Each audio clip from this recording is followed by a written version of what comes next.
ఒకప్పుడు పల్లెటూరి కొండల మధ్య ఉన్న ఒక చిన్న గ్రామంలో ఇసాబెల్లా అనే యువతి నివసించేది. ఇసాబెల్లా తన ప్రకాశవంతమైన చిరునవ్వు మరియు దయగల హృదయానికి ప్రసిద్ధి చెందింది మరియు గ్రామంలో ఆమెకు తెలిసిన వారందరికీ ప్రియమైనది. ఇసాబెల్లా తన తల్లిదండ్రులతో కలిసి గ్రామం అంచున ఉన్న ఒక హాయిగా ఉండే కుటీరంలో నివసించింది.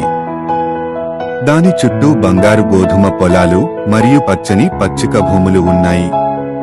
ఆమె రోజులు తోటలో తన తల్లికి సహాయం చేస్తూ సుసంపన్నమైన నేలలో పుష్కలంగా పెరిగే పువ్వులు మరియు కూరగాయలను చూసుకుంటూ గడిపింది.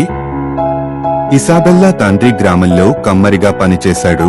గ్రామస్తులకు పనిముట్లు మరియు ఆయుధాలను తయారు చేసేవాడు. ఇసాబెల్లా వయసు పెరిగే కొద్దీ ఆమె గ్రామం యొక్క సరిహద్దులు దాటి సాహసం చేయాలని కలలు కంటున్నది. సుపరిచితమైన పొలాలు మరియు అడవులను దాటి ప్రపంచాన్ని అన్వేషించాలని, సుదూర ప్రాంతాల అద్భుతాలను చూడాలని మరియు సుదూర సంస్కృతుల ప్రజలను కలవాలని ఆమె కోరుకుంది. కాని ఆమె తల్లిదండ్రులు తమకు అంతగా తెలియని ప్రపంచంలో ఆమె భద్రత గురించి భయపడి ఆమెను విడిచిపెట్టడానికి ఇష్టపడలేదు. ఒకరోజు ఒక ప్రయాణికుడు ఆ గ్రామానికి వచ్చాడు. అతని బండిలో సుదూర ప్రాంతాల నుండి అన్యదేశ సుగంధ ద్రవ్యాలు, పట్టు వస్త్రాలు మరియు ఆభరణాలు ఉన్నాయి. ఇసాబెల్లా అతను అందించే సంపదతో ముగ్ధుడయ్యాడు మరియు అతని ప్రయాణాలలో అతనితో పాటు వెళ్లడానికి అనుమతించమని ఆమె తన తల్లిదండ్రులను వేడుకుంది.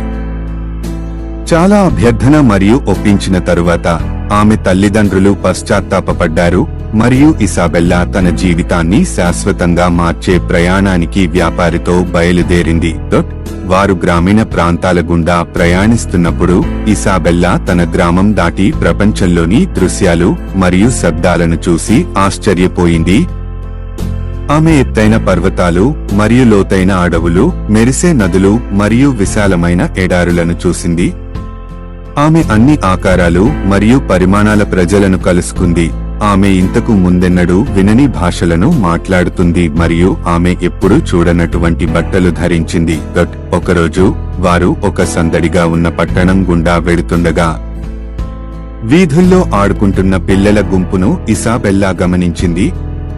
వారు నవ్వుతూ పరుగెత్తడం, వారి ముఖాలు ఆనందంతో వెలిగిపోతుంటే ఆమె చూసింది.